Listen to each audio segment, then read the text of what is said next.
Hey, good evening everybody. Tonight I'm going to show you how to make crispy chow mein noodles. Did you ever go to a restaurant and have that really nice kind of crispy chow mein and get home and then you boil yours and then you just wonder how they did it and yours just never turns out the same? You stir fry it and it sticks to the pan and it's soggy. Well, there's a very simple trick to it and I'm going to show you how to do it tonight, okay? So first you're going to start off with some dried chow mein noodles. Now, one thing you should know is that these generally come in either different size bags, but they're always kind of wound up in packs. The long packs are 100 grams, and the short packs, like if they're little squares, are 50 grams. Now, one good rule of thumb to remember is if you're making a nice platter of chow mein, 200 grams of dried noodles is enough for your dish. So that's how much I'm going to start with now. Well, the water's boiling. I was mistaken, they look like the long ones from the outside, but they're actually the little short ones, so these are 50 grams each. So I'm going to pop in 4 of these. Now the package directions on these always say usually cook for 2 to 3 minutes. This is important if you want your chow mein to come out right, so I will set my timer actually for 2.5 minutes. These have been in for 2.5 minutes. As you can see, the water's looking pretty starchy, so I'm going to get these off and set them to drain. So I got some cold water running. Just help stop the cooking process and also cool these down.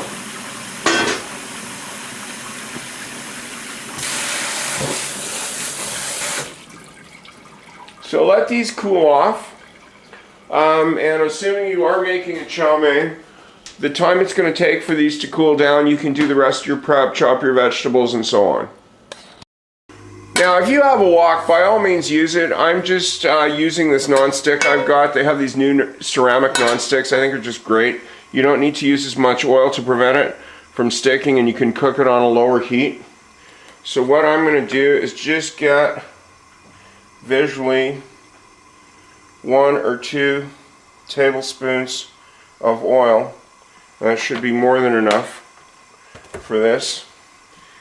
And you can see how that just slides around the bottom, It's nice. Just get enough to coat that.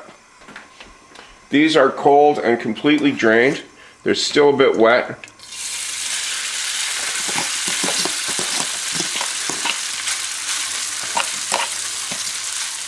So what you do is, I've got one of these noodle grabbers here. This is good to just kind of spread it around. What you want to do is kind of even out the amount of chow mein that you've got. Now I've got oval plates, so I'm going to cheat a little and kind of shape it here.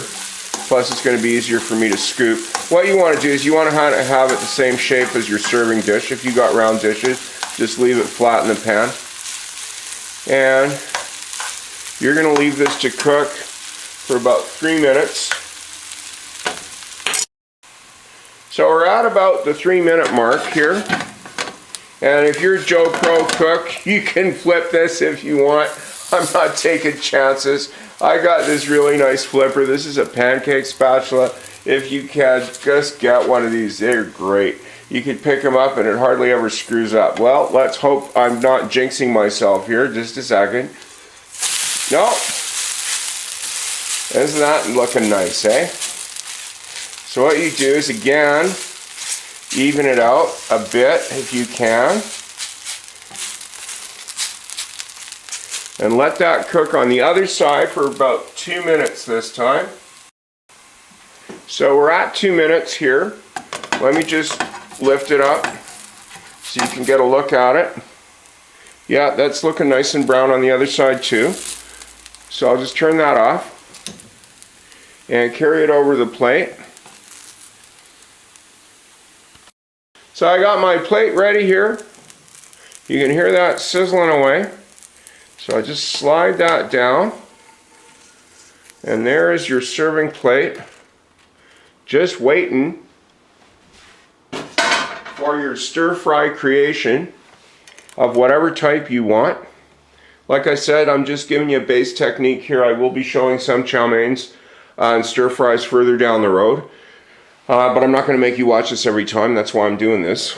Now, just a couple of notes on this. If you don't like it this crispy, some people just love it like this in their other restaurants. Some people prefer their noodles wetter. If you want it less crispy, all you have to do is decrease the cooking time on each side until you get it just the way that you like it. However, if you're going to serve it like this, when you put the stir-fry sauce on this, it will sink through the noodles and it will wet it up in the middle, so it still is nice and chewy but soft to eat at the same time, and the edges will remain crispy and crunchy, and you get the best of everything. Okay, so that's how to make crispy chow mein. Thanks for watching, and hope to see you again.